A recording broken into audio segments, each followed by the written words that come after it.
اللہم صلی علی محمد بانیان مجلس شہداء ملت جعفریہ وہ مومنین و مومنات جو ہمارے درمیان ہیں سب کو یاد کرتے ہوئے ایک مرتبہ سورۃ الفاتحہ بسم اللہ الرحمن الرحیم ایاک نعبد و ایاک نستعین بسم اللہ الرحمن الرحیم بسم اللہ الرحمن ربنا تقبل منا انك انت السميع العليم صلوات پڑھیں محمد وعلى محمد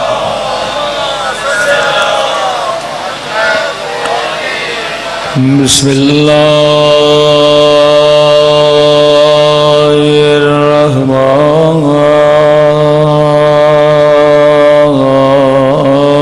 الرحمن الرحیم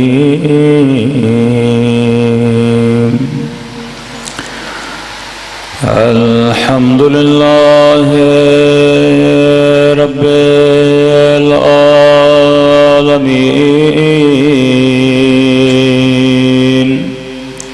الحمد للہ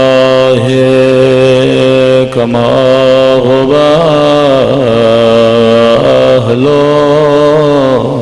أهله الصلاة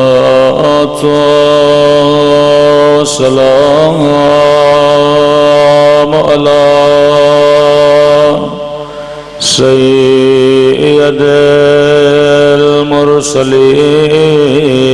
المرسلين وخاتم النبيين أبي القاسم محمد اللهم صل على محمد وعلى آله الطيبين الطاهرين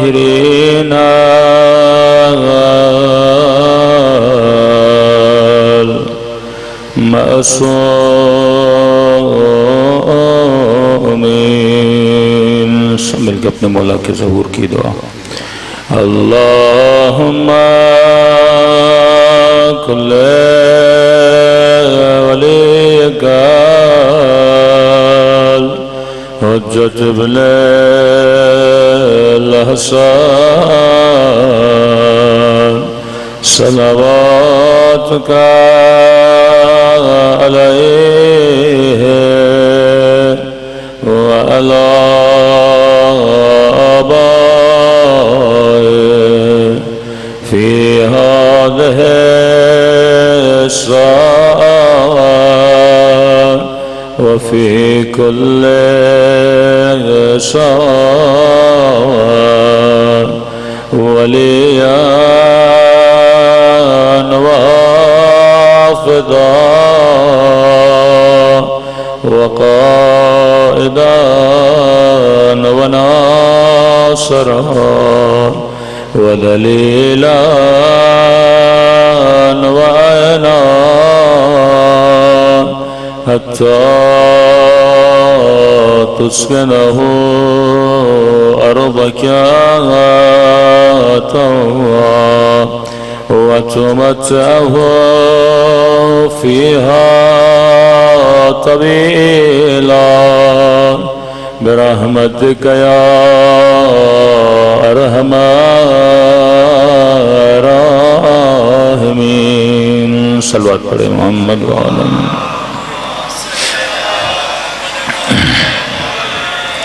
بسم اللہ الرحمن الرحیم رب اشرح لی صدری ویسر لی امری واحلل عقدۃ من لسانی یفقهوا قولی اما بعد فقد قال سبحانه وتعالى بسم اللہ الرحمن الرحیم اهدنا الصراط المستقیم صلوات پڑھے محمد وعلى محمد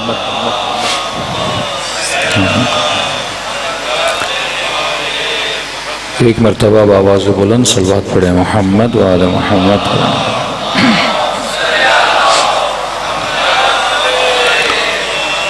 دعا ہے پروردگار عالم ہم سب کی عبادتوں کو اپنی بارگاہ عالی میں قبول فرمائے، اور جس مقصد زندگی، مقصد عبادت کو لے کر فرش عزا، مجلس عزا کرائی جاتی ہے، خدا ان مقاصد میں بھی ہم سب کو کامیابیاں نصیب فرما دیں۔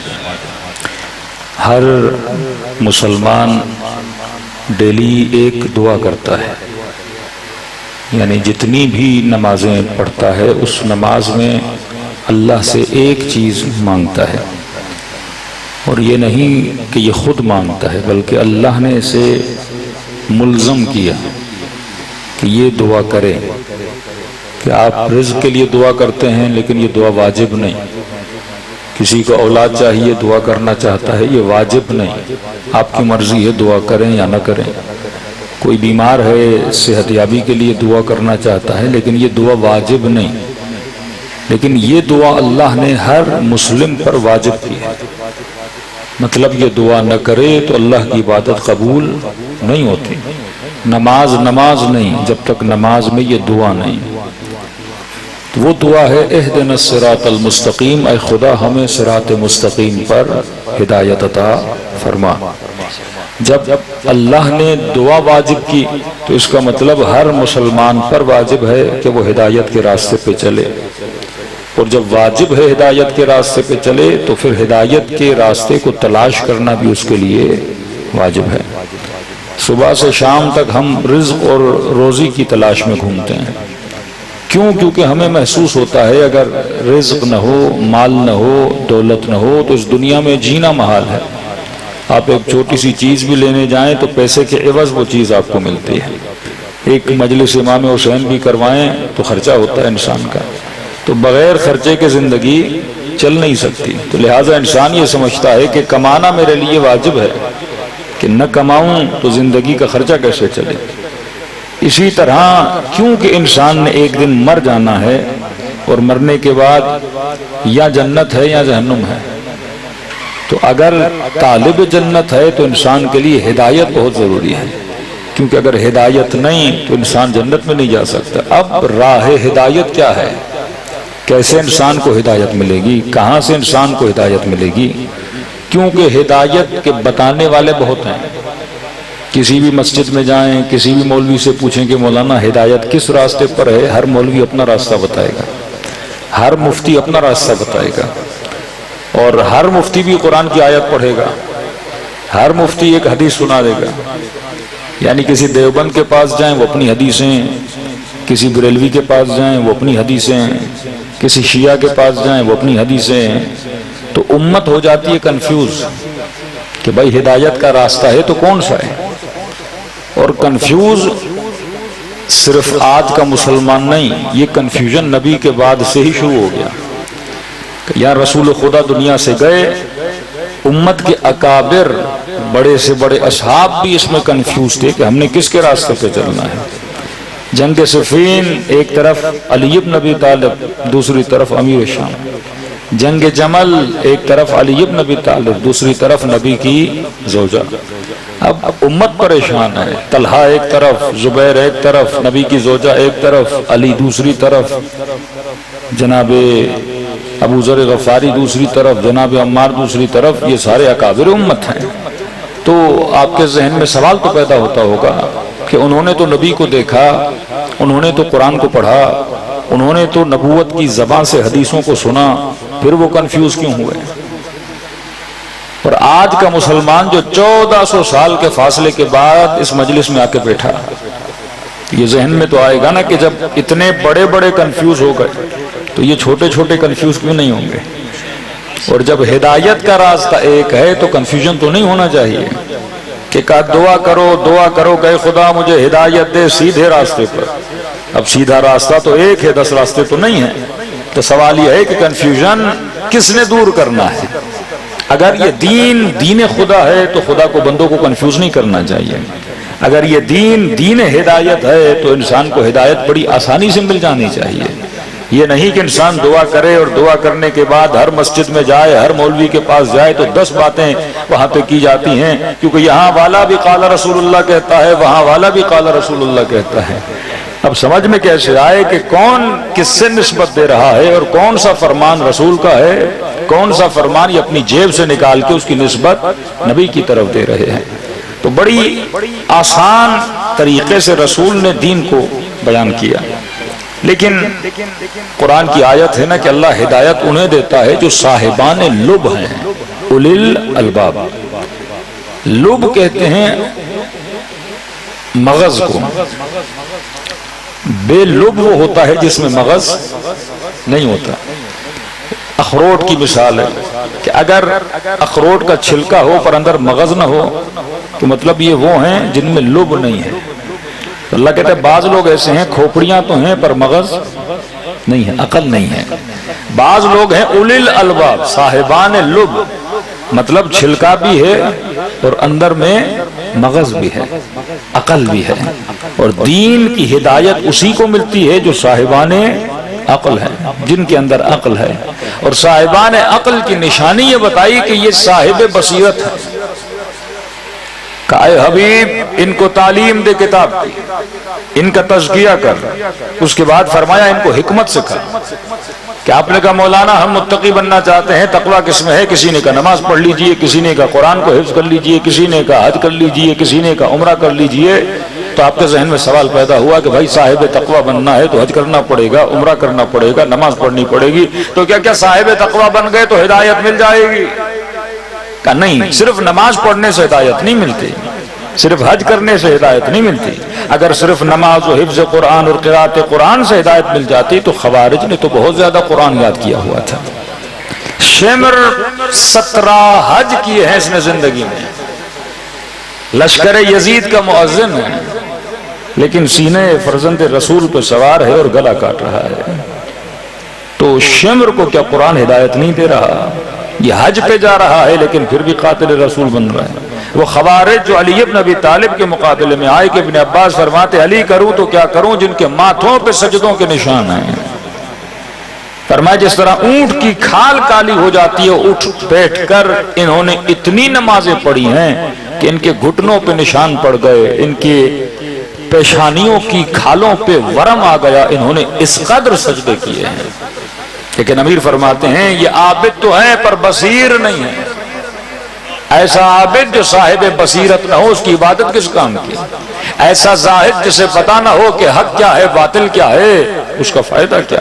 تبھی فرمائے نا سادہ بندہ دین کے راستے پہ نہیں چل سکتا۔ المؤمن کیس، مومن امیر فرماتے ہیں مومن کی نشانی ہے کہ مومن تیز ہوتا ہے، مومن شارپ ہوتا ہے، یہ آج والا تیز نہیں جو مولا کہہ رہے ہیں وہ والا تیز۔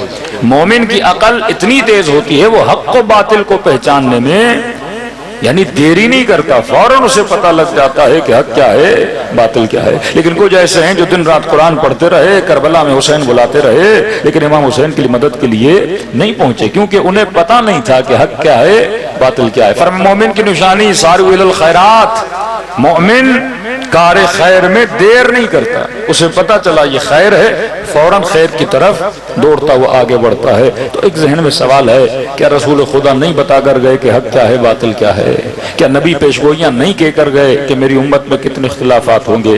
کیا نبی یہ نہیں بتا کر گئے کہ جب جھگڑے ہو جائیں تو امت کو کیا کرنا چاہیے؟ چند نظریے بنے، کچھ نے کہا کہ قاتل کو بھی کہو رضی اللہ، مقتول کو بھی کہو رضی اللہ، کچھ نے کہا جو ہوا سو ہوا آنکھیں بند کر دو، کچھ نے کہا فیصلہ اللہ پہ چھوڑو، اللہ جانے حسین کے ساتھ اللہ نے کیا کرنا ہے اور یزید کے ساتھ اللہ نے کیا کرنا ہے، معاملہ ان پہ چھوڑو۔ اگر سب کچھ وہاں پہ چھوڑنا تھا پھر دنیا کا حساب و کتاب کیا ہوگا؟ اگر ہم نے سب کچھ قیامت پہ چھوڑ دینا ہے تو پھر یہ ہے کہ آپ کے گھر پہ چور نے ڈاکہ ڈال دیا تو آپ بولو اللہ پہ میں چھوڑ دیتا ہوں، اللہ جانے چور جانے۔ کسی نے بیٹے کو قتل کر دیا تو آپ نے کہا میں اللہ پہ چھوڑ دیتا ہوں، کسی نے کوئی زیادتی کر دی تو آپ نے کہا پھر اسلام میں جو قصاص کا قانون ہے کہ چور کی انگلیاں کاٹی جائیں، زانی کو کوڑے مارے جائیں، شرابی کو کوڑے مارے جائیں، تو یہ سارے فیصلے بھی کس پہ چھوڑ دینے چاہیے تھے؟ اللہ پہ چھوڑ دینے چاہیے تھے۔ معاشرہ تب تک معاشرہ نہیں بنتا جب تک معاشرے میں اصلاح نہ کی جائے۔ تو ایک نظریہ امام حسین والا نظریہ کہ جب ظلم دیکھو تو کھڑے ہو جاؤ، جب فسق و فجور دیکھو تو کھڑے ہو جاؤ۔ دوسرا نظریہ امت کا نظریہ کہ کہ ظلم ہو، فسق ہو، فجور ہو، شرک ہو، جو بھی ہو جائے، لیکن آپ نے زبان نہیں کھولنی، آپ نے خاموش رہنا ہے، کیونکہ یہ قریبی تھے، کیونکہ یہ رشتہ دار تھے، لہٰذا ان کے لیے آپ نے کچھ بھی نہیں بولنا۔ کہ رسول خدا یہ درس دے کر گئے تھے، ایک ہے سیرت حسین، ایک ہے سیرت مخالف حسین۔ تو سیرت امام حسین یہ ہے کہ حق شناس بنو، صاحب بصیرت بنو، اور جب بصیرت آ جائے گی تو اس راستے پہ چلنے میں کوئی مسئلہ نہیں ہوگا۔ اب اتنی بصیرت دی امام حسین نے اپنے چاہنے والوں کو، اتنی بصیرت دی مکتب اہل بیت کے ماننے والوں کو، کہ آج آپ کسی 10 سالہ شیعہ بچے سے پوچھو کہ حق کیا ہے، باطل کیا ہے، نفرت کس سے، صلوات پڑھے محمد و آل محمد۔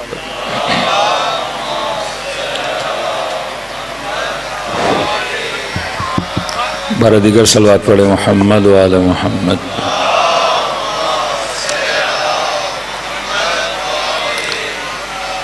امام حسین نے ایک لائن کھینچی، اور وہ لائن ایسی تھی کہ تا قیامت جو امام حسین کو مانتا ہے وہ بڑی آسانی سے بتا سکتا ہے کہ حق کیا ہے، باطل کیا ہے۔ کہ آج آپ کا 10 سالہ بچہ مکتب اہل بیت والا، اس سے پوچھا جائے کہ محبت کس سے کرنی ہے، نفرت کس سے کرنی ہے، وہ اپنے معاملات میں کلیئر ہے کہ حسین سے محبت کرنی ہے اور دشمن حسین سے نفرت کرنی ہے، علی سے محبت کرنی ہے اور دشمن علی سے۔ ہم نے ایک لائن کھینچی ہے، مطلب یہ حق، یہ باطل۔ حق میں وہ ہے جو آل رسول سے محبت کرتا ہے، باطل میں وہ ہے جو آل رسول سے نفرت کرتا ہے۔ تو معاملہ ہم نے کیا کر دیا، کلیئر کر دیا۔ لیکن آج کل پڑھے لکھے مفتیوں سے پوچھئے کہ یزید نے ظلم کیا کہ نہیں، کہتے ہیں بڑا ظلم کیا۔ تو پھر اگلا سوال، کیا اس پہ لعنت بھیجیں کہ نہیں، کہتے ہیں اس معاملے میں ہم خاموش ہیں۔ یہ کنفیوز معاشرہ کہ جو ظالم کو ظالم تو کہہ رہا ہے لیکن ظالم پہ لعنت نہیں بھیج رہا، اور یہ بولا جائے کہ لعنت وانت بھیجنا شیعوں کا کام ہے، ہم نہیں کرتے، ہم براءت نہیں کرتے۔ تو میں نے کہا اگر براءت اتنی بری چیز تھی تو خدا قرآن میں پورا سورہ نازل کر رہا ہے، سورہ توبہ۔ سورہ توبہ کا دوسرا نام ہے سورہ براءت۔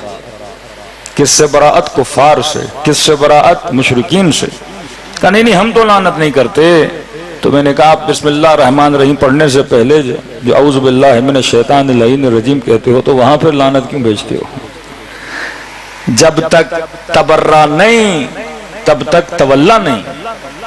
پہلے ہے لا الہ، لا مطلب نہیں انکار، الا اللہ اقرار، نہیں اللہ کے علاوہ کوئی اور اللہ۔ پہلے انکار ہے پھر اقرار ہے۔ اللہ کہتا ہے پہلے میرے دشمن کا انکار کر، پھر میرے وجود کا اقرار کر۔ جب تک آپ کسی کا انکار نہیں کرو گے کسی کے اقرار کا فائدہ نہیں۔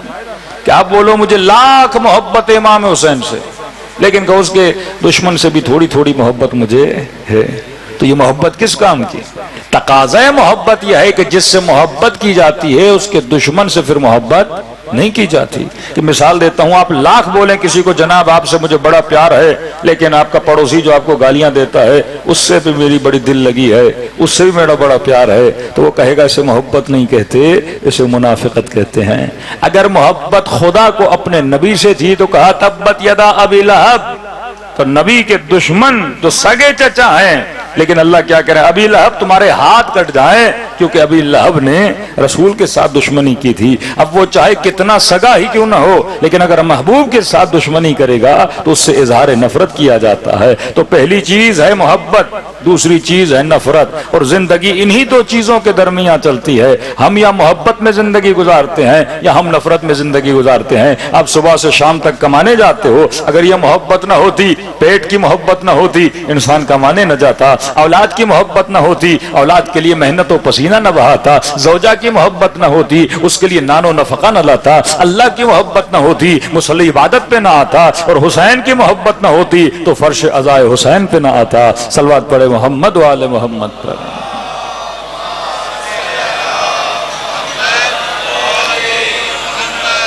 تو کس طرح سے رسول خدا نے امت کا کنفیوژن دور کیا؟ کہا کہ قُلْ لَا أَسْأَلُكُمْ عَلَيْهِ أَجْرًا إِلَّا الْمَوَدَّةَ فِي الْقُرْبَى۔ ایک دعا واجب کی کہ ہر مسلمان یہ دعا مانگے کہ خدا مجھے ہدایت کے راستے پہ چلا. دوسری خدا نے ایک محبت واجب کی. اب آپ نے دکان بنائی، دکان کی محبت واجب نہیں کہ اگر دل میں نہیں تو اللہ سزا نہیں دے گا. مال کی محبت واجب نہیں، اولاد کی محبت نیچرل ہے پر واجب نہیں. کوئی بندہ بولے مثلا مجھے اپنے بچے سے محبت نہیں تو خدا اسے سزا دے کہ تم نے محبت کیوں نہیں کی.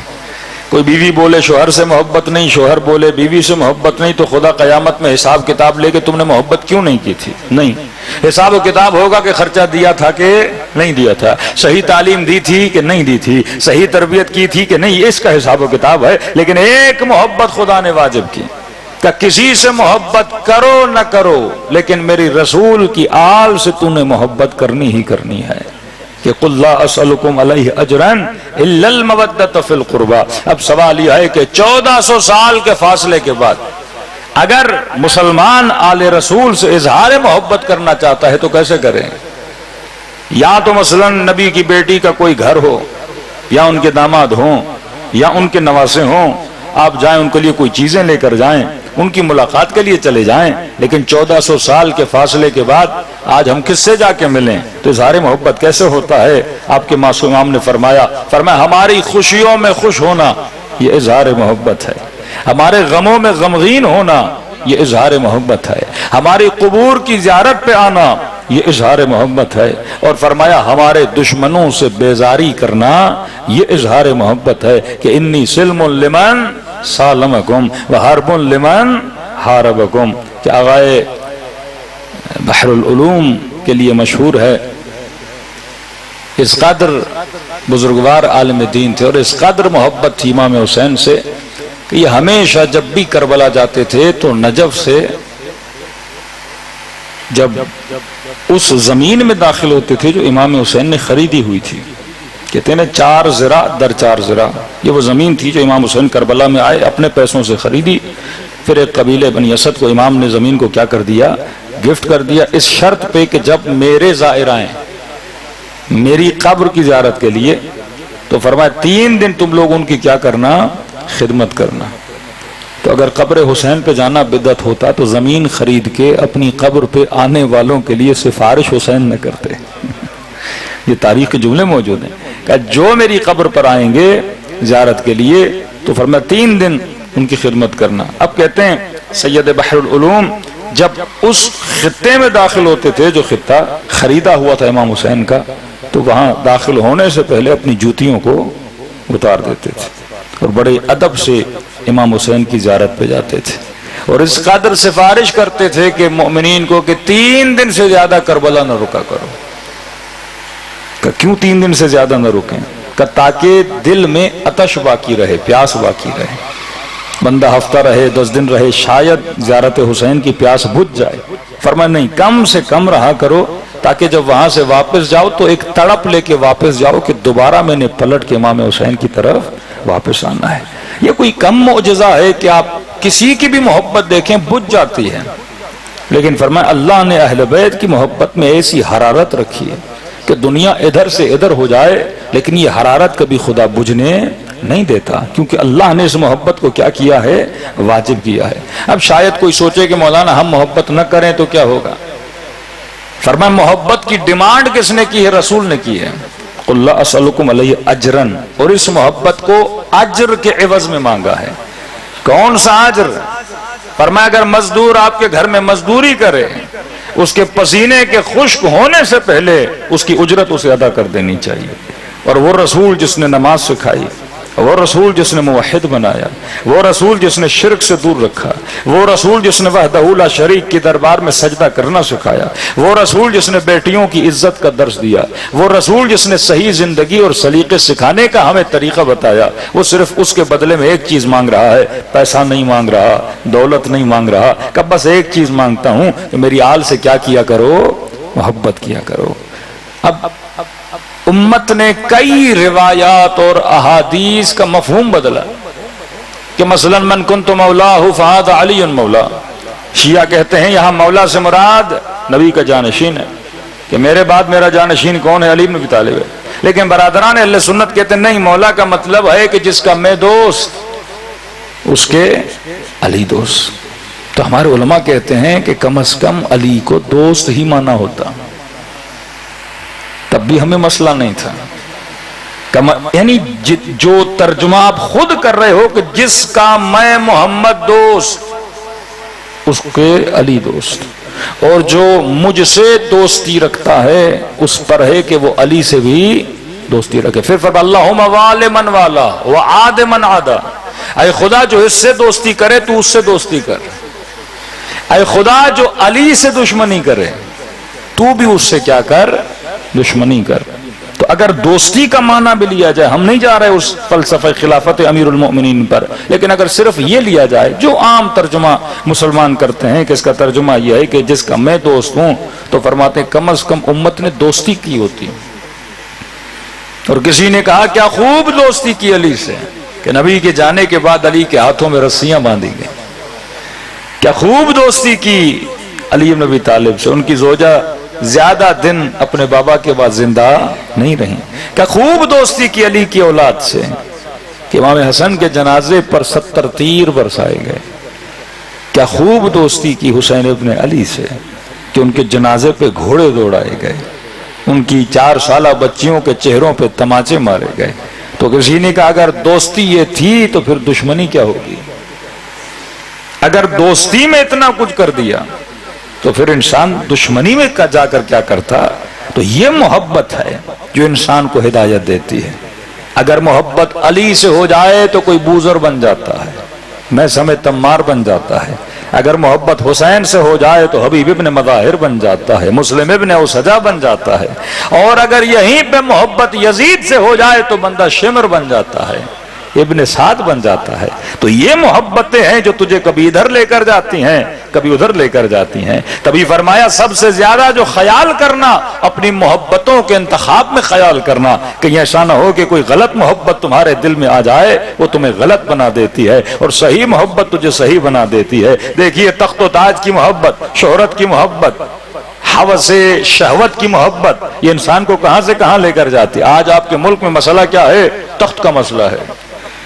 پاور پولیٹکس کہ تخت کس کے پاس ہوگا، حکومت کس کے پاس ہوگی، وزارت کس کے پاس ہوگی. اب اس حکومت اور تخت و تاج کی محبت میں جو کچھ انسان غلط کام کرنا چاہتا ہے وہ کرتا ہے، صرف کس کو حاصل کرے؟ تخت کو حاصل کرے. تبھی تو امیر المومنین سے کسی نے کہا کہ مولا یہ اتنا لشکر آپ کو چھوڑ کے وہاں کیوں جا رہا ہے، جبکہ آپ عدالت بھی ہیں، جبکہ آج علم بھی ہیں، جبکہ آپ سے بڑا کوئی متقی نہیں، جبکہ آپ سے بڑا کوئی شجاع نہیں. حالانکہ یہ درد دل کی امیر المومنین نے مالک اشتر سے کہا مالک میں علی نے اتنا سمجھاتا ہوں، اللہ کی باتیں کرتا ہوں، یہ پھر بھی علی کو چھوڑ کے کیوں جا رہے ہیں؟ تو جناب مالک نے کہا کہ مولا اگر تھوڑا سا بیت المال کا دروازہ آپ بھی کھول دیں اور سکے اور سونوں کی بارش کر دیں تو یہ لوگ بھی آپ کی طرف آتے جائیں. امام نے فرمایا جو محبت پیسے کی وجہ سے ہو وہ پیسے سے چلی بھی جاتی ہے.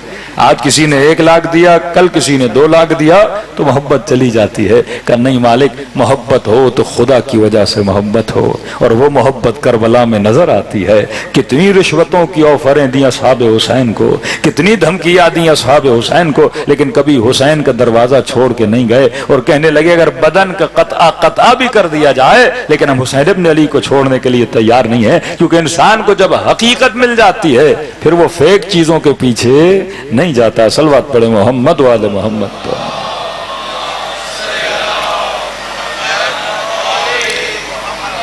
فرمایا ظرف محبت ہے قلب بشر. ہر چیز کا ایک برتن ہوتا ہے. آپ نے پانی پینا ہے، برتن میں پانی ڈالو گے پھر پیو گے. اب وہ برتن یا گلاس ہوگا یا کوئی پیالہ ہوگا یا کوئی کپ ہوگا. جس میں پانی جاتا ہے وہ ظرف ہے، جو چیز اس کے اندر ہے وہ مظروف ہے. محبت کا ظرف ہے قلب، جسے آپ دل بولتے ہیں، اور دل اسی محبت کے چکر میں دھڑکتا بھی ہے. اولاد سے محبت ہے، پتہ چلا خدا نہ خواستہ بیٹے کا ایکسیڈنٹ ہوا، آپ کی ہارٹ بیٹ کیا ہو جاتی ہے؟ ہائی ہو جاتی ہے. مطلب یہ بی پی کا اوپر جانا، بلڈ پریشر کا نیچے آنا، اس کا تعلق کس سے ہے؟ انسان کی محبت سے ہے. اب یہ محبت جانی ہے ظرف میں. فرمایا آل رسول کی محبت اگر کسی ظرف میں آنی چاہیے، شرط یہ ہے کہ وہ ظرف پاک ہونا چاہیے۔ شمر کو کتنی ہدایت کر رہے ہیں امام حسین، لیکن حسین کی محبت نہیں جا رہی۔ ابن سعد سے 3 مکالمے ہوئے امام حسین کے کہ آخری ملاقات میں امام حسین نے فرمایا الناس عبید الدنیا، لوگ دنیا کے غلام ہیں، مال کے غلام ہیں، زر کے غلام ہیں۔ جب زر و دولت سامنے آتا ہے یہ دین کو فوراً چھوڑ دیتے ہیں۔ تو فرمایا محبت اہل بیت اس ظرف میں نہیں آ سکتی جو ظرف نجس ہو۔ اگر میرا دل ناپاک ہے اس میں حقیقی محبت امیر المومنین نہیں آ سکتی۔ کہ مومن یہ تصور کرو اگر کسی عالم، کسی معزز، کسی اچھے انسان کو اپنے گھر میں دعوت دینا چاہتے ہو تو پہلا کام یہ ہوتا ہے آپ گھر کی صفائی کرتے ہو۔ آج مومن حجت خدا فرزند امام حسین حضرت امام زمانہ سلام اللہ علیہ کو اگر اللہم صلی علی محمد اپنے گھر کے اندر دعوت دینا چاہتا ہے تو ضروری ہے کہ دل کو کیا کرے؟ پاک کرے۔ مجلس امام حسین ہے ہی اس کے لیے کہ ہمارے دل کیا ہو جائیں؟ پاک ہو جائیں۔ اب حدیث رسول ہے، رسول فرماتے ہیں دل کی پاکیزگی کے لیے ایک چیز بہت ضروری ہے۔ فرمایا اگر جاننا چاہتے ہو تمہارا دل قسی ہے، قسی مطلب سخت ہے، نرم نہیں ہے، اس کی کچھ نشانیاں ہیں۔ اگر وہ نشانیاں اپنے اندر پاؤ تو سمجھ جاؤ کہ تمہارا دل سخت ہو چکا ہے۔ رسول فرماتے ہیں پہلی نشانی حرص دنیا۔ اگر صبح سے شام تک یہ خیال ہے انسان کا کہ میں بس پیسہ جمع کروں، پیسہ جمع کروں، حرص دنیا۔ ایک مرتبہ نارمل انسان کمانے جاتا ہے، اللہ نے 1 لاکھ دیا، 2 لاکھ دیا، لیکن اتنا حریص ہو گیا کہ وہ بھی جمع کر رہا ہے، اگلے سال 5 لاکھ پھر مطلب ہم و غم اس کا یہ ہے کہ صرف پیسہ بناؤ۔ اتنا حریص ہے دنیا کے لیے۔ حرص کو اس طرح سمجھاؤں کہ آپ کو بھوک لگی ہے، آپ کو پتا ہے کہ پیٹ میں آدھا کلو جائے گا، پیٹ بھر جائے گا، لیکن حرص اتنا آپ 10 کلو لے کر آ گئے، کھایا آدھا اور باقی کیا کر دیا آپ نے؟ ضائع کر دیا۔ اسے کہتے ہیں اتنا حرص ہے کہ پتا بھی ہے جگہ نہیں، لیکن حریص اتنا دوسروں کو نہیں دیتا، وہ سارا اپنے پاس لا کے کھڑا کر دیتا ہے۔ فرمایا جس کے اندر حرص دنیا ہے تو یہ سمجھ جائے کہ اس کا دل کیا ہو چکا ہے؟ قسی ہو چکا ہے۔ دوسری صفت رسول فرماتے ہیں جو انسان اصرار کرے گناہ پر، یہ بھی نشانی ہے کہ اس کا دل قسی ہو چکا ہے۔ اصرار گناہ کا مطلب ایک مرتبہ آپ نے گناہ کیا، انسان جائز الخطا ہے، بڑے سے بڑا گناہ کیا، کر دیا، پھر اللہ کی دربار میں کیا توبہ کی، اللہ بخشنے والا ہے، گناہ معاف ہو جاتا ہے، لیکن نہیں، آج کیا، پھر کل کیا، پھر پرسوں کیا، پھر ترسوں کیا، یہ ڈیلی کرتا جا رہا ہے، کرتا جا رہا ہے۔ ایک مرتبہ خطأً جوان ہے، نگاہ پڑی، تعلق بنا، کوئی گناہ کر دیا، شہوت میں آ گیا، گناہ کر دیا، لالچ میں آ گیا، رشوت لے لیا، رشوت دے دی، لیکن ایک بار کیا۔ لیکن کوئی بندہ گناہ کو روٹین بنا دے، مثلا جیسے نشئی لوگ ہوتے ہیں، آج شراب پی، پھر کل شراب پی، مطلب اب یہ چھوڑ نہیں پا رہا، ریپیٹڈلی گناہ کو کرتا جا رہا ہے، اسے کہتے ہیں اصرار بر گناہ، مطلب گناہ پر مصر ہے، آج کیا، کل کیا، پرسوں کیا، اور بار بار کیے جا رہا ہے، کیے جا رہا ہے، تو یہ نشانی ہے کہ اس کا دل کیا ہو چکا ہے؟ قسی ہو چکا ہے۔ تیسری نشانی فرمایا جمود العین، جس کی آنکھیں خشک ہو جائیں، یہ بھی دلیل ہے کہ اس کا دل کیا ہو چکا ہے؟ قسی ہو چکا ہے۔ اللہ کے مصلی پر آئے، گناہوں کو یاد کرے اور آنکھوں میں آنسو نہ آئے، کہ یہ جمود العین ہے۔ حسین کے ذکر میں آئے، مصیبت کربلا سنے پر آنکھوں میں آنسو نہ آئے، کہ یہ جمود العین ہے۔ اندھیری راتوں میں اٹھے اور رب کی دربار میں جائے، لیکن یہ محسوس کرے کہ کتنی بھی کوشش کرتا ہوں پر آنکھوں سے آنسو نہیں آتے، کہ یہ جمود العین ہے۔ کہ ان تینوں چیزوں کو مٹاؤ تو دل صحیح ہو جائے گا۔ اور کتنی برکت ہے فرش عزا امام حسین پہ کہ پورا سال خدا حسین کے ذریعے سے ہماری آنکھوں کو خشک ہونے نہیں دیتا۔ آنکھ تر تو دل کیا ہو جاتا ہے؟ نرم ہو جاتا ہے۔ کتنے لوگ ہیں جو باہر ہوتے ہیں تو مکتب اہل بیت میں نہیں آتے، مجلس حسین میں آ گئے وہ اہل بیت کے عاشق ہو جاتے ہیں۔ یعنی مجلس امام حسین اتنا جلدی لوگوں کو اہل بیت کے قریب کیوں لاتی ہے؟ کیونکہ مجلس حسین دل کو کیا کر دیتی ہے؟ نرم کر دیتی ہے۔ اور جب وجود کی مٹی نرم ہو گئی، اس میں جو بھی دانہ ڈالو وہ درخت بن کے باہر نکل کے آ جاتا ہے۔ تو فرمایا یہ معجزہ امام حسین ہے کہ مولا آپ کے دلوں کو نرم ہمیشہ نرم رکھتے ہیں وجود کی مٹی کو۔ آج واقعاً وہ مومن و مسلم جو کربلا کا علی اصغر پہ رو رہا ہے کہ 6 مہینے کا بچہ تھا، گردن میں تیر لگا، اپنے والد گرامی کے ہاتھوں پہ تڑپ تڑپ کے بلب بلب کے دنیا سے چلا گیا۔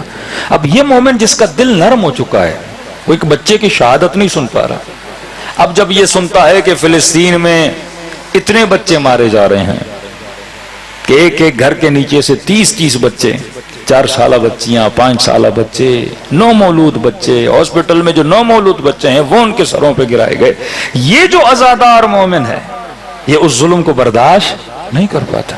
لیکن بعض لوگوں کے لیے نارمل ہے، کیونکہ دل کیا ہو چکے ہیں، قصی ہیں، بھئی میرا بچہ صحیح ہے، اگر پڑوس کا بچہ مر رہا ہے تو مرنے دو، میرا کیا جائے۔ یہ سیلفشنس کا نظام، خود خواہی کا نظام، خود غرضی کا نظام جو معاشرے میں بڑھ چکا ہے کہ صرف اپنا گھر بنانا ہے، اپنے بچوں کو ترقی دینی ہے، صرف میں نے یہ دیکھنا ہے کہ میں نے کتنا کمایا، میرے بزنس نے کتنی ترقی کی۔ یہ فکر حسین نہیں ہے۔ مولا حسین مدینے میں تھے، نماز بھی بچی ہوئی تھی۔ مولا حسین مدینے میں تھے، حج بھی کر سکتے تھے۔ مولا حسین مدینے میں تھے، نماز شب بھی پڑھ رہے تھے۔ مولا حسین مدینے میں تھے، بیٹیوں کے پردے بھی محفوظ تھے۔ کیا ضرورت ہے حسین ابن علی کو کربلا جانے کی؟ کہ وہ مسلمان کیسا جو اپنا دین بچائے پر دوسروں کے دین کی پرواہ نہ کرے، وہ مسلم کیسا جو اپنے مالی معاملات کو تو صحیح کرے لیکن دوسرے مومن کا خیال نہ کرے۔ انسان کا مطلب یہ ہے کہ تم انسانی معاشرے میں رہتے ہو، اور انسان اگر دوسرے انسان کی قدر نہ کرے وہ معاشرہ حیوانی معاشرہ ہے، انسانی معاشرہ نہیں ہے۔ تبھی چھٹے امام جعفر صادق علیہ السلام کہ مولا سے کچھ چاہنے والے ملنے کے لیے آئے اور کہا، امام نے کہا کہاں سے آ رہے ہو؟ کہا مولا ہم اس بستی سے آ رہے ہیں جہاں آپ کے شیعہ رہتے ہیں۔ ان کا اچھا میرے شیعہ؟ کہا مولا پورا گاؤں آپ کا شیعہ ہے۔ تو امام نے کہا اس شہر میں جو لوگ رہتے ہیں ان کے اندر یہ عادتیں ہیں۔ کہا مولا کون سی؟ کہا وہاں کے امیر وہاں کے غریبوں کا خیال کرتے ہیں۔ کہا نہیں مولا۔ کہا وہ صلہ رحمی کرتے ہیں، اگر کوئی بیمار ہو گیا ایک دوسرے کی عیادت کے لیے جاتے ہیں۔ کہا نہیں مولا۔ کہا وہاں کے لوگ وہاں کے فقراء اور یتیموں کی فکر میں رہتے ہیں۔ کہا نہیں مولا۔ تو میرے چھٹے امام نے فرمایا پھر یہ ہمارے شیعہ نہیں ہے۔ احواز سے ایک مومن مولا سے ملنے جاتا ہے، کہتا ہے مولا والی احواز جو ہے وہ آپ کا چاہنے والا ہے، اور گورنمنٹ نے مجھ پہ بہت ہیوی ٹیکس لگایا ہے، میں دے نہیں سکتا واللہ اتنا پیسہ نہیں۔ دوسرا مولا ٹیکس بنتا بھی نہیں ہے، مجھ پہ ظلم کر کے ٹیکس لگائے، جس طرح آج کل بجلی کے بلوں میں آپ کے ساتھ ظلم ہوتا ہے،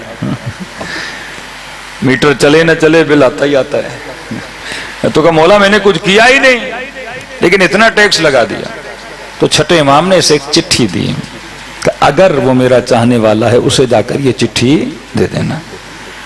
اس چٹھی میں امام نے لکھا کہ سر اخاک، اپنے مومن بھائی کو خوش کر، اور اگر وہ خوش ہوا تو گویا تم نے ہمیں خوش کیا۔ آج عجیب ہیں لوگ کہ امام زمانہ کو خوش کرنا ہے۔ اب کیسے خوش کرنا ہے؟ کہ سارے جمع ہو امام زمانہ کی دعا پڑھتے ہیں، جمع ہو جاؤ 2 رکعت نماز پڑھتے امام زمانہ خوش ہو جائیں گے۔ کس نے آپ کو کہا ان چیزوں سے امام خوش ہوتے ہیں؟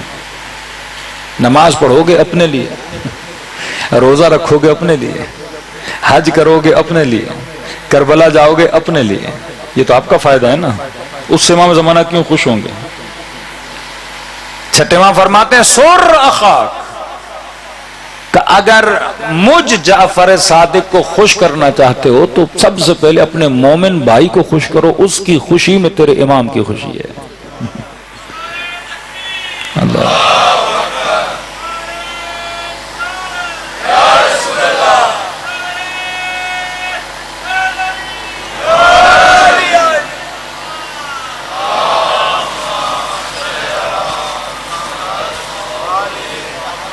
مولا کو خوش کرنے کا مطلب کیا؟ کہ اللہ کہتا ہے یہ جو بکرے کاٹتے ہو، بھینسیں کاٹتے ہو، بیل کاٹتے ہو، ان کا گوشت مجھے نہیں ملتا، لیکن ثواب میں تجھے دیتا ہوں، خوشی ہوتی ہے مجھے۔ اب جب خدا نے کھایا نہیں تو اللہ کو کیسی خوشی؟ جب گوشت خدا تک گیا نہیں تو خدا کو کیسی خوشی؟ کہتا نہیں، جب گوشت کاٹ کے پھر غریبوں میں تقسیم کرتے ہو اور جب غریب خوش ہوتے ہیں تو تیرا رب بھی خوش ہوتا ہے۔ کسی کی خوشی میں کسی کی خوشی ہے۔ یہ سمجھو کہ خدا امام زمانہ کا چہرہ دکھا دے، مولا کی زیارت کروں. اچھا زیارت کر کے کیا ہوگا؟ ثواب ہی لینا ہے نا. کہ اللہ ایک تو طلب ہے کہ محبوب کو دیکھے، وہ ایک نیچرل ہے، لیکن مقصد ہے ثواب. کہ نظر الی وجہ علی عبادہ، علی کے چہرے کو دیکھنا عبادت. نیت عبادت سے ہم اہل بیت کو دیکھنا چاہتے ہیں. لیکن اگر ابھی امام نہیں ہے تو میں کیسے دیکھوں؟ تو فرمایا مومن بھائی کو پیار سے دیکھو، اسے دیکھنا بھی کیا ہے؟ عبادت ہے. مومن کو مسکرا کر دیکھے، یہ عبادت ہے. عجیب جملہ مولا کے مولا فرماتے ہیں مومن کا چہرہ ابوس نہیں ہوتا. قرآن میں ایک عبارت ہے ابوسن قمطریرا، یہ منافق مشرک کافروں کی نشانی ہے کہ ان کے چہرے ہمیشہ مرجھائے ہوئے ہوتے ہیں. آج برعکس ہے. ہم یورپ جاتے ہیں، یو کے جاتے ہیں، انگریز جب ملتے ہیں تو ہمیشہ چہرے پہ اسمائل ہوتی ہے. اچھا یہ مسکراہٹ انسان کی آدھی تھکاوٹ کو دور کر دیتی ہے. آپ کا موڈ آف تھا اور کوئی بندہ مسکرا کر ملا، دو اچھے جملے بولے، آپ کی آدھی تھکاوٹ کیا ہو گئی؟ دور ہو گئی. اور آپ کا بڑا اچھا موڈ تھا اور ایک بندہ ایسا چہرہ لے کر آیا منحوس قسم کا، آپ کی ساری خوشی کیا ہو جاتی ہے؟ برباد ہو جاتی ہے. کہ کنجوس ہے وہ بندہ جو اگلے مومن کو مسکراہٹ بھی نہ دے سکے. پیسے تو کوئی نہیں مانگ رہا آپ سے، کہ ایک مسکراہٹ، اچھے سے ملو، گلی سے گزرو کو سلام علیکم، دعا دے رہے ہو نا. یہ سلام علیکم دعا ہے، سمجھو فلسفہ دعا ہے. کہ مطلب چلتے پھرتے مومن کو دعا دے، چلتے پھرتے مومن کے لیے اچھا خیال رکھے، کبھی بد دعا نہ دو. کہ یہودی جب گزرتے تھے تو رسول خدا جب کہتے تھے السلام علیکم تو وہ سین سے نہیں سے سام بولتے تھے. مطلب وہ نفرین کرتے تھے، رسول کو بد دعا دیتے تھے. تو تبھی رسول صرف کہتے تھے وعلیکم، جو تم مجھے کہہ رہے ہو وہی تمہارے اوپر آ جائے. تو جب ہم کہتے ہیں السلام علیکم کہتے جواب واجب ہے. مطلب وہ دعا کر کے تجھ پہ احسان کر رہا ہے، اور احسان کا بدلہ احسان سے ہونا چاہیے. اسلام میں ہر گناہ کی شاید معافی ہو، پر نمک حرامی کی معافی نہیں ہے. ایک بندہ احسان کر رہا ہے، آپ کے لیے دعا کر رہا ہے، کہتے واجب ہے اخلاقاً کہ تم بھی اسے جواب دو علیکم السلام، کہ تمہارے اوپر بھی کیا ہو؟ سلامتی ہو، صحت ہو. تو فرمایا سر اخاک، اپنے مومن بھائی کو خوش کر، اور اگر تم نے اسے خوش کیا، چھٹے ماں فرماتے ہیں گویا تو نے مجھے خوش کیا.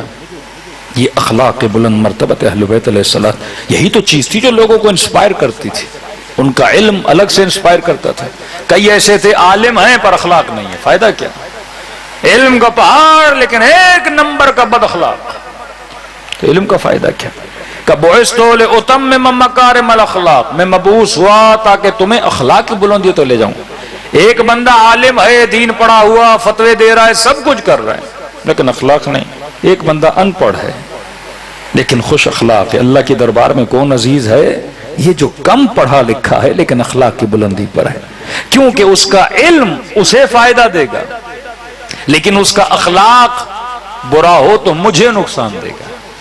تو اصل جو خدا دیکھتا ہے تو آپ کس کو خوش کر رہے ہو. فرمایا سر اخاک، اپنے مومن بھائی کو خوش کر.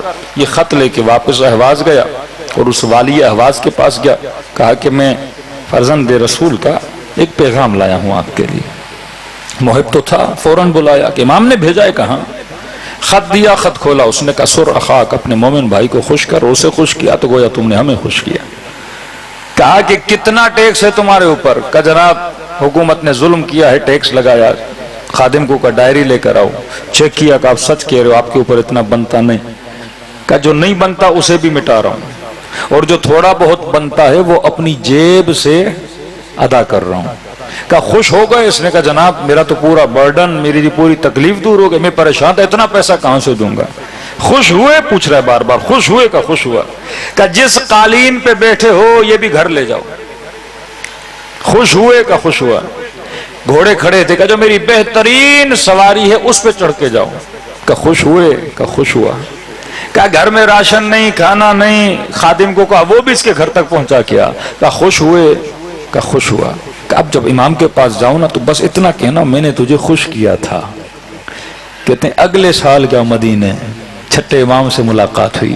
امام نے کہا بتا اس نے کیسا برتاؤ کیا؟ کہ مولا مالیات ٹیکس بھی معاف کیا، مولا جس قالین پہ بیٹھا تھا وہ بھی دیا، مولا بہترین سواری بھی دی، مولا کئی مہینوں کا راشن بھی دیا، اور کہا کہ اپنے مولا کو بتانا کہ میں نے تجھے خوش کیا. اس وقت چھٹے امام نے کہا واللہ میں اس سے خوش ہوا، اس نے آج ہمیں خوش کیا ہے، اور قیامت کے دن جنت میں ہم اسے خوش کریں گے. صلوات پڑھے محمد و آل محمد.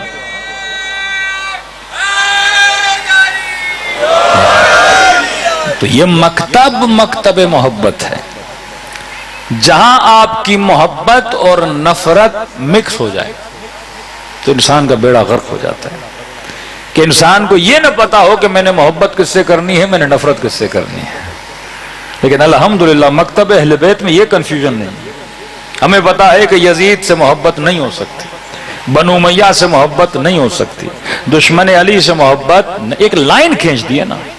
اب یہ نہیں دیکھنا یہاں کون ہے، نسبت کیا ہے، کتنا بڑا ہے، کتنی جنگیں لڑی، کیا کیا کیا نہیں کیا. نہیں، معیار بنا دیا کہ انی سلم لمن سالمکم وحرب لمن حاربکم. کہ مولا جس نے آپ سے دشمنی کی ہماری ان سے دشمنی ہے، جس نے آپ سے نفرت کی اس سے ہماری کیا ہے، نفرت ہے. تو کم از کم مکتب اہل بیت والے اس میں کیا ہے، کلیئر ہے، کنفیوز نہیں ہے. کیونکہ آپ کلیئر ہو، آپ میں سے کوئی وہاں کوئی نہیں جاتا.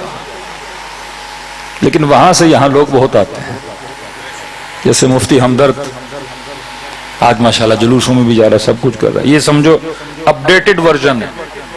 مولانا اسحاق پہلا ورژن، انجینئر دوسرا ورژن، قادری اپڈیٹڈ تیسرا ورژن، سب سے اپڈیٹ ورژن مفتی ہمدرد کا ورژن.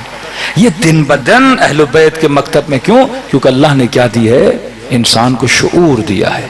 کہ اسی سے پوچھوں گا کہ جب تجھے حق کا پتا تھا تو حق کی طرف آگے بڑھا کیوں نہیں؟ کھلم کھلا ایک بندہ ظلم کر رہا ہے امام حسن، 70,000 ممبروں سے علی ابن ابی طالب پہ سب و شتم کیا جا رہا ہے. نتیجہ نفرت یہ بنا کہ جب امام حسین فرماتے ہیں کیوں مجھے مارنے آئے ہو، تو کہتے ہیں بغضا لابیک، تیرے باپ کے بغض میں آئے ہیں.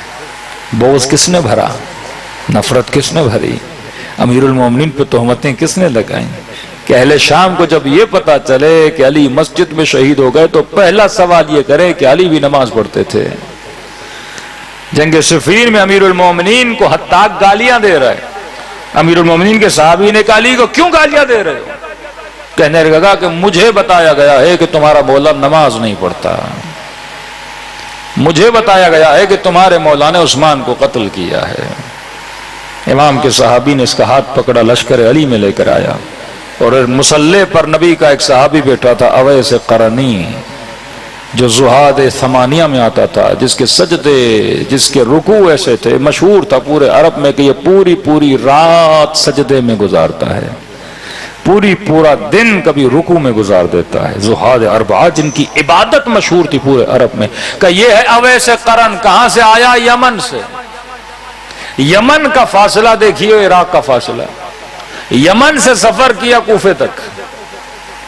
کہ یہ بتاؤ جو اتنا بڑا زاہد ہو اور سفر کر کے آئے، اگر علی بے نماز ہوتا تو یہ علی کے لشکر میں کیوں آتا؟ یہ دیکھو عمار یاسر، ابو ذر غفاری، مالک اشتر، یہ کون ہیں؟ اصحاب رسول ہیں. ان کو نہیں پتا کہ علی نماز پڑھتے ہیں کہ نہیں پڑھتے ہیں. یہ شخص متاثر ہوا جب اس نے حق کو دیکھا. اس نے کہا واللہ میرے کان بھرے گئے تھے، جیسا کہا گیا تھا ویسے یہ ہیں ہی نہیں. مدینے میں امام حسن کا سامنا ہوتا ہے ایک شامی سے. اہل شام کا قصور نہیں، کیونکہ اہل شام جب سے پیدا ہوئے ان کے وجود میں آل رسول کی نفرت ڈالی گئی، جھوٹ بولا گیا.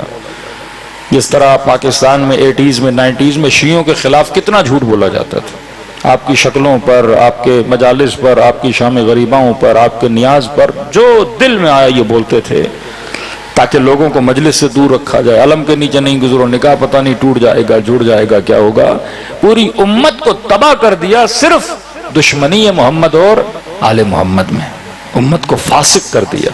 18 سال کے بچوں کو خودکش بنا دیا. جانیں ان کی بھی گئیں. امت کے کئی جوانوں کو بھی انہوں نے تباہ کیا. انجینئرز کو مارا، وکیلوں کو مارا. عجیب ایک نفرت کا داستان اس ملک میں پھیلا. یہ کس کا بغض ہے؟ شیعوں کا بغض نہیں ہے، یہ محمد و آل محمد کا بغض ہے۔ شیعہ کون ہے جو محمد اور آل محمد سے محبت؟ شیعہ کیا کرتا ہے؟ مجلس کرواتا ہے، کس کی محبت میں؟ حسین کی محبت۔ آپ سے تو پیسے نہیں لے رہا، جیب سے خرچ کر کے تمہیں گھر میں بلا کے کھانا بھی کھلاتا ہے کہ کہیں شاید حسین کا کھائے پھر کل حسین کا گائے۔ ہاں، ایک دانہ کھائے گا تو کل حسین سے نمک حرامی نہیں کرے گا۔ سبھی نے فری میں لگاتے ہیں، ہر کام اپنے پیسوں سے اپنے بلبوتے پہ کرتے ہیں، یہ محبت کا اظہار ہے۔ پوری دنیا میں کون سی قوم ہے جو آل رسول پہ اتنا خرچ کرتی ہو؟ یعنی امت رسول پہ اتنا خرچ نہیں کرتی جتنے شیعہ رسول کے نواسوں پہ لٹا دیتے ہیں۔ آپ بجٹ نکال دو، کتنا خرچ ہوتا ہے محرم میں، سفر میں، اس کے علاوہ مجالس میں، مذاق تھوڑی ہے۔ کروڑوں روپے لٹا دیتے ہیں محبت محمد اور آل محمد۔ گرمی ہو، سردی ہو، تپتی ہوئی دھوپ ہو، پیدل چلتے ہیں امام حسین کی قبر کی طرف۔ یہ محبت نہیں ہے تو کیا ہے؟ اللہ کی محبت میں کوئی کعبے کا طواف کرتا ہے نا، محبت ہے۔ محبت نہ ہو تو بندہ طواف خانہ خدا کے لیے کیوں جائے؟ محبت نہ ہو تو انسان حسین کی زیارت کے لیے کیوں جائے؟ محبت نہ ہو تو انسان فرش عزا پر کیوں آئے؟ تو اصل زندگی میں جو ہمیں سبق اہل بیت علیہ الصلوۃ والسلام نے سکھایا، اور محبت کیوں ہے؟ کیونکہ کہا لحمہم لحمی، یہ علی دم کا دمی۔ نبی فرماتے ہیں حسین کا خون میرا خون ہے، حسین کا گوشت میرا گوشت ہے۔ کہ جناب عائشہ کہتی ہیں امام حسین رسول کے سینے پہ سو رہے تھے تو رسول خدا کبھی امام حسین کے گالوں پہ بوسہ دے رہے ہیں، کبھی ہونٹوں پہ بوسہ دے رہے ہیں، کبھی گردن پہ بوسہ دے رہے ہیں، پھر سینے سے لگا رہے ہیں۔ کہتی ہیں میں نے اتنا پیار نبی کا اپنے دوسرے نواسوں سے نہیں دیکھا جتنا حسین سے تھا۔ تو پوچھا یا رسول اللہ آپ اس نواسے سے اتنا پیار کیوں کرتے ہیں؟ فرمایا میری امت مظلومانہ طریقے سے میرے اس نواسے کو کربلا میں ذبح کرے گی۔ متاثر ہوئیں اور فرمایا کہ جو میرے اس نواسے کی زیارت کو جائے گا میں اسے اپنے 4 حجوں کا ثواب عطا کروں گا۔ زوج رسول نے تعجب سے کہا 4 حج یا رسول اللہ آپ کے؟ کہ عائشہ 9 حجوں کا ثواب۔ یہ کہتی گئی 9 حج، کہا 20 حجوں کا ثواب۔ یہاں تک فرماتے نبی نے کہا میرے 99 حجوں کے ثواب کے برابر خدا ثواب عطا کرتا ہے جو میرے حسین کی زیارت کو جاتا ہے۔ یہ ذکر زندہ ہے تو رسول کا نام زندہ ہے۔ واللہ تاریخ اسلام سے آپ اہل بیت کو نکال دیں کچھ نہیں بچتا۔ حسین نہ ہوتے، مولا نہ ہوتے، آج اسلام نہ ہوتا۔ جنہوں نے اسلام کو اتنا گندا کیا، ایسے ایسے حکمران واقع حرہ پڑھیں، حجاج ابن یوسف کا حملہ مدینے پہ پڑھیں، 3 دن مدینے کو حلال کر دیا، 2 مرتبہ خانہ خدا کو مسلمان خلیفوں نے گرایا۔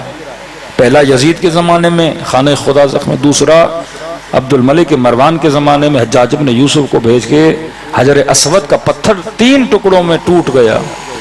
70 کے قریب اصحاب رسول کا قتل ہوا، 700 کے قریب قاریان قرآن کو قتل کر دیا گیا، کیونکہ امت جب ظلم پہ خاموش رہتی ہے وہ ظلم پلٹ کے اسی کی طرف آتا ہے۔ تو پیغام امام حسین یہ ہے کہ مومن اپنی محبتوں میں دقیق بنو۔ غلط محبت دل میں آ گئی زندگی تباہ ہو جائے گی، کیونکہ محبت قبلہ انسان ہے۔ اولاد سے محبت محنت، بیوی سے محبت محنت، کسی سے محبت حصول کی محنت، گاڑی سے محبت لینا چاہو گے، پلاٹ سے محبت لینا چاہو گے، محبت ہے، کپڑے سے محبت پسند ہے، مختلف چیزیں ہیں نا، جس سے محبت ہوتی ہے اس میں گریویٹی ہوتی ہے، آپ کو اپنی طرف کیا کرتا ہے؟ کھینچتا ہے۔ کچھ لوگ شراب خانوں میں پڑے ہیں، کچھ لوگ چرس کی موالی، کچھ لوگ ناچ گانوں کے پیچھے، کچھ لوگ تخت و وزارت کے پیچھے، اور کچھ لوگ فرش عزائے حسین پہ بیٹھے ہیں۔ یہ محبت ہے نا، کسی کو کہاں کھینچ کے لے جا رہی ہے، کسی کو کہاں کھینچ کے لے آ رہی ہے۔ تو اگر محبت صحیح ہو گئی تو آپ کا پورا بدن اس کے پیچھے دوڑے گا۔ تو فرمایا محبت صحیح کر، زندگی کا ہر عمل صحیح ہو جائے گا۔ اور جس محبت کو واجب کیا وہ محبت محمد اور اہل محمد کی محبت۔ اب جسے زین العابدین سے محبت ہو، کیا وہ عبادت سے محبت نہیں کرے گا؟ جسے سید الساجدین سے محبت ہو، کیا وہ اس کے سجدوں سے محبت نہیں کرے گا؟ جسے حسین سے محبت ہو، کیا وہ صبر سے محبت نہیں کرے گا؟ تو فرمایا جتنا ہمارے قریب ہوگے۔ کسی نے پوچھا کہ مولا آپ سلمان فارسی سے اتنا پیار کیوں کرتے ہیں؟ بڑے پیارے جملے امام نے فرمایا سلمان کے اندر کچھ عادتیں ہیں جو علی اور رسول کو بڑی پسند ہیں. کہ پہلی عادت کہ سلمان فقراء سے بڑی محبت کرتا ہے. امیروں کے پیچھے اتنا نہیں بھاگتا جتنا سلمان فقیروں کے ساتھ بیٹھتا ہے. غریبوں کی محبت ہے سلمان کے دل میں جس طرح اہل بیت کے دل میں تھی. دوسرا فرمایا سلمان جاہلوں کے ساتھ بیٹھنا پسند نہیں کرتا، عالموں کی محفل میں بیٹھنا پسند کرتا ہے. تیسری صفت جو برترین صفت ہے، فرمایا سلمان کی جب کوئی خواہش پیدا ہوتی ہے سلمان کے اندر، وہ اپنی خواہش کو پورا کرنے سے پہلے یہ سوچتا ہے کہ اس کے مولا علی کی خواہش کیا ہے. وہ اپنی مرضی بعد میں دیکھتا ہے، علی کی مرضی پہلے دیکھتا ہے. یہ محبت ہے کہ مثلا آپ کا دل ہے روٹی اچھی بنی ہوئی ہے اور لیکن اپنی اولاد سے آپ کو بہت محبت ہے، پھر وہ روٹی کے ٹکڑے بنا بنا کے آپ کس کو کھلاتے ہو؟ اپنے بچے کو کھلاتے ہو نا. یہ اولاد کی محبت ہے، آپ اپنی قربانی دیتے ہو. کہ سلمان جب بھی کچھ کرنا چاہتا ہے یہ سوچتا ہے کہ علی کی مرضی کیا ہے. آؤ کربلا کے میدان میں دیکھو اصحاب حسین نے کس طرح حسین کی مرضی پہ چلے اور اپنی جانوں کو کیا کیا؟ قربان کیا. 14 سال کا نوجوان ہے جناب قاسم. مولا حسین پوچھ رہے قاسم کیف عندک الموت، تیرے لیے موت کیسی ہے؟ کہ چچا احلا من العسل، شہد سے زیادہ میٹھی ہے. ماؤں کو اپنے 6 مہینوں کے بچوں سے کتنا پیار ہوتا ہے، لیکن رباب مایوس بیٹھی ہیں کہ مولا کل اکبر کی ماں اکبر کو قربان کرے گی، کل قاسم کی ماں قاسم کو قربان کرے گی، اور محمد کی ماں سیدہ زینب اپنے بچوں کو قربان کرے گی. لیکن مولا میرا بچہ 6 مہینے کا ہے، یہ تو تلوار بھی نہیں اٹھا سکتا. اس قدر محبت ہو کہ اپنے بچوں کو قربان کرنا چاہیں آل رسول پر. اسی محبت کی بھیک مانگنے آتے ہیں ہم فرش عزا حسین ابن علی پر. عاشق امام حسین تھا، کہنے لگا کہ مولا غریب ہوں، فقیر ہوں، ناتواں ہوں، لیکن آپ کا عاشق ہوں، کربلا آنا چاہتا ہوں. کئی سال گزر گئے نہیں جا پایا. پھر امام سے شکایت کی کہ مولا کیا آپ کی کربلا صرف امیروں کے لیے ہے، فقیروں کو نہیں بلاتے؟ مولا مر جاؤں گا تو قبر میں منکر نکیر نہیں پوچھیں گے تو بڑا دعوے دار تھا عشق حسین کا، ایک زیارت حسین کا ثواب لے کر نہیں آیا. کہتے ہیں کہ جب رات کو سو گیا تو خواب میں امام حسین کی زیارت ہوئی. امام نے فرمایا اے میرے عاشق تیرا امام کریم ہے، آ سکتے ہو تو میری کربلا ضرور آ، لیکن اگر نہیں آ سکتے تو فرمایا کس نے کہا ہم تجھے ثواب زیارت سے محروم کریں گے؟ کہ مولا کربلا نہ آئے بھی ثواب مل جاتا ہے. کہاں آ سکتے ہو تو آؤ، کچھ بھی کر کے آؤ. لیکن ایک بندہ نہیں جا سکتا، پتہ ہے بیمار ہوں شاید مر جاؤں، ہاں ڈیلی ثواب زیارت حسین کماؤ. تو فرمایا خلوص دل سے مجھ حسین کو ایک سلام دیا کرو، خدا تجھے ثواب زیارت حسین دے گا. کہ مولا ایک سلام سے ثواب ملے گا؟ کہ ایک نشانی ہے چھوٹی سی، اگر وہ تیرے اندر ظاہر ہو تو سمجھنا ثواب مل گیا. کہ مولا کون سی نشانی؟ کہ جب مجھ غریب حسین کو سلام کرو اگر نہ چاہتے ہوئے تیری آنکھوں سے آنسو آ گئے، یہ مت سمجھنا یہ تیرے آنسو ہیں، یہ سمجھنا کہ حسین نے تجھے تیرے سلام کا جواب دیا ہے. عزیزو چند لمحوں کے لیے دلوں کو کربلا لے کر چلیں. جنہیں سلام آتا ہے میرے ساتھ پڑھیں، جنہیں نہیں آتا نام حسین تو ہر مومن کو آتا ہے. دعا کریں کہ خدا ان سلاموں کے صدقے میں ہمیں ثواب زیارت حسین بھی عطا کریں سب مل کے. السلام علی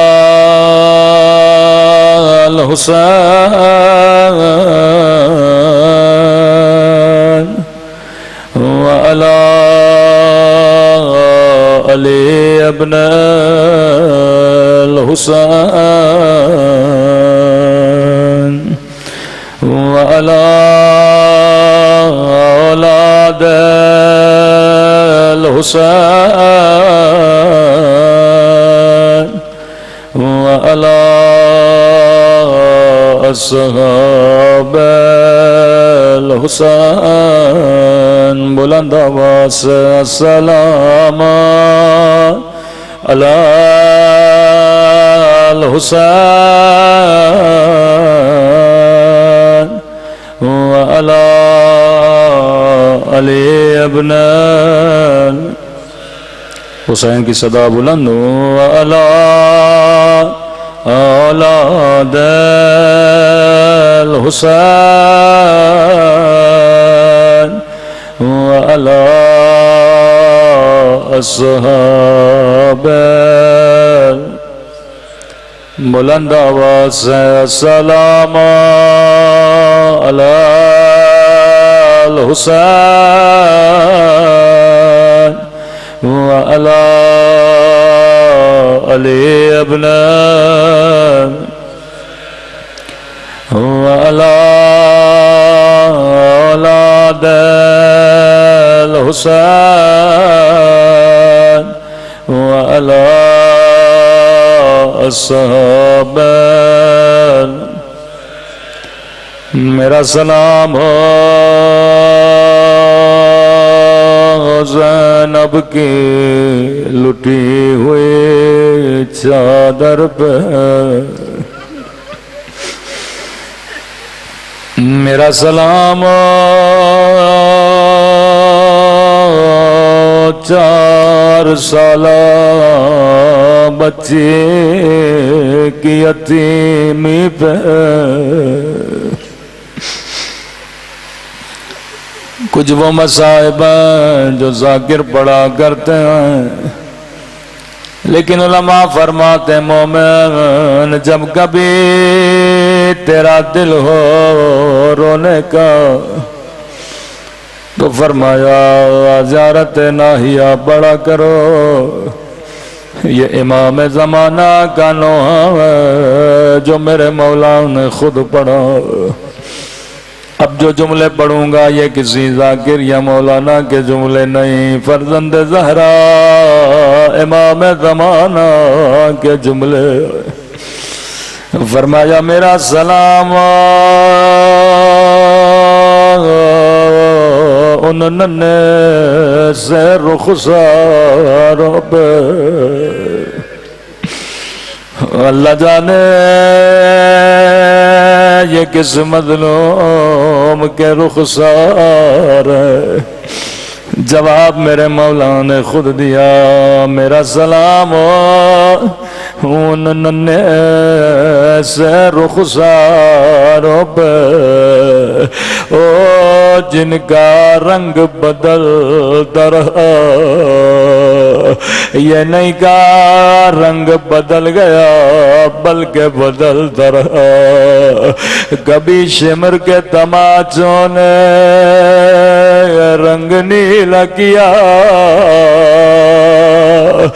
کبھی ظالم کے تماچوں نے رنگ سیاہ کیا شاید کوئی برادر اہل سنت پوچھے شیعہ اتنا سکینہ پہ کیوں روتے ہیں صحیح بخاری کی حدیث ہے رسول خدا کا فرمان ہے مسلمانوں کبھی حیوان کو بھی منہ پہ نہ مارا کرو حیوانوں کے چہروں کا بھی احترام کیا کرو لیکن لعینوں نے نبی کی نواسی کو اتنے تماچے مارے کہ رو رو کے بین کرتی ہے او میرے غریب الوطن بابا بابا تیری سکینہ کا رخسار چھوٹا تھا لیکن شمر کا ہاتھ بڑا تھا فرمایا مسلمانوں کبھی حیوان کو بھی چہرے پہ نہ مارا کرو اگلا سلام میرے مولا کا بڑا درد بھرا سلام ہے فرمایا میرا سلام ان خشک پھٹے ہوئے ہونٹوں پہ او جن پہ ظالم چھڑی مار طرح اللہ جانے یہ منظر 4 سالہ بچی نے کیسے دیکھا ہوگا۔ تبھی فرمایا شیو جب جب پانی پیو میری سکینہ کو یاد کیا کرو، ایک ایک گھونٹ کے لیے میری بچی کو تماچے مارے گئے۔ وہ بیبیاں جو کبھی بازار میں بھی نہیں گئی، جو کبھی رات کو بھی گھر سے نہ نکلنے والی، فرمایا قافلہ جب شام کے بازار میں پہنچنے والا تھا، لعینوں نے حکم دیا علی کی بیٹیوں کو روکا جائے کہ صبر کرو، بازار کھل جائے، دکانیں کھل جائیں، پھر نبی کی نواسیوں کو بازاروں میں لانا۔ میرے مولا فرماتے ہیں قافلہ رکا ہوا تھا، ایک یہودی لعین دوڑا دوڑا آیا، کہنے لگا ابن سعد تجھے جتنی دولت چاہیے لے لے، تجھے جتنے پیسے چاہیے لے لے، لیکن میرا ایک کام کر دے۔ لئی کہتا ہے کون سا کام؟ کہنے لگا علی کی بیٹیوں کو سب سے پہلے میرے محلے سے گزارو، یہودیوں کے محلے سے گزارو۔ لئی نے پیسے کی لالچ میں اجازت دی، یہ یہودی دوڑا دوڑا اپنے محلے میں گیا، آواز دے کے کہنے لگا اے یہودی مردو، اے یہودی عورتوں، جس کے باپ دادا کو علی نے مارا ہے، جو علی سے بدلہ لینا چاہتا ہے، میں علی کی بیٹیوں کو اسیر بنا کے لایا ہوں۔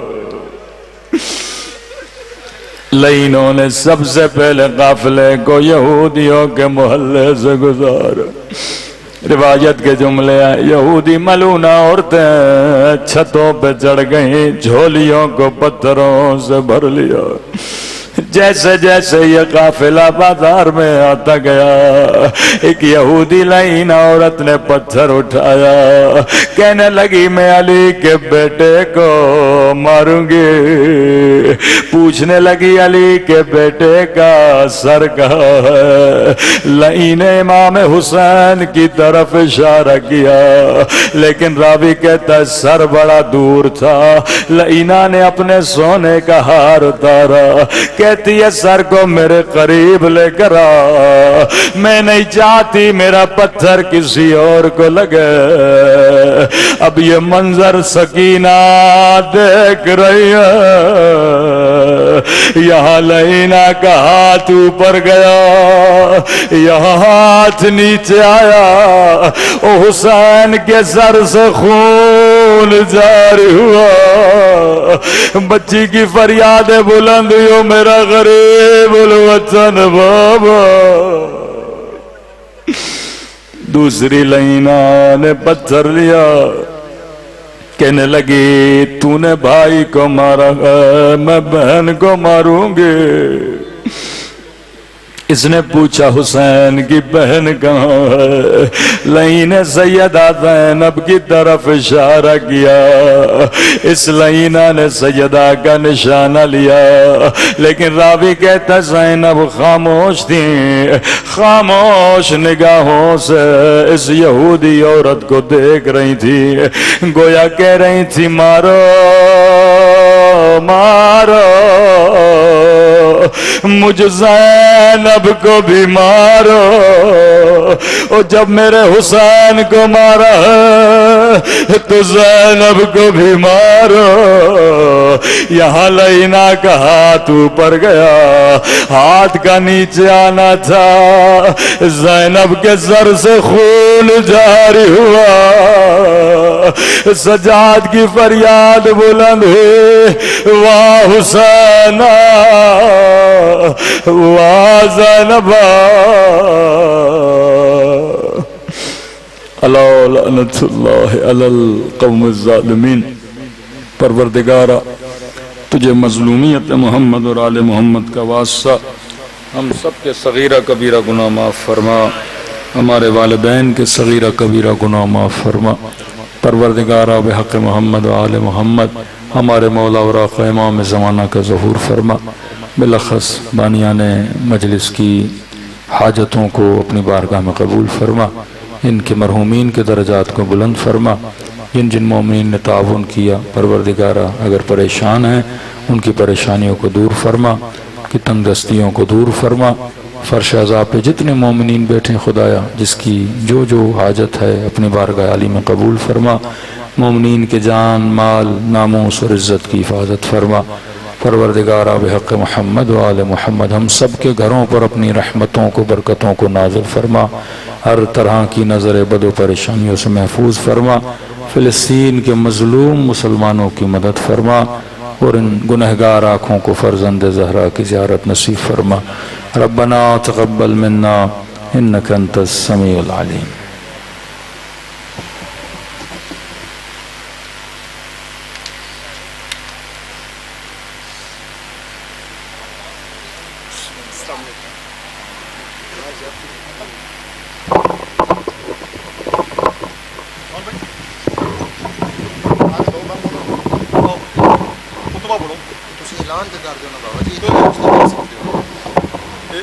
فان صاحب اعلان کرو بس ٹھیک ہے ہو گئی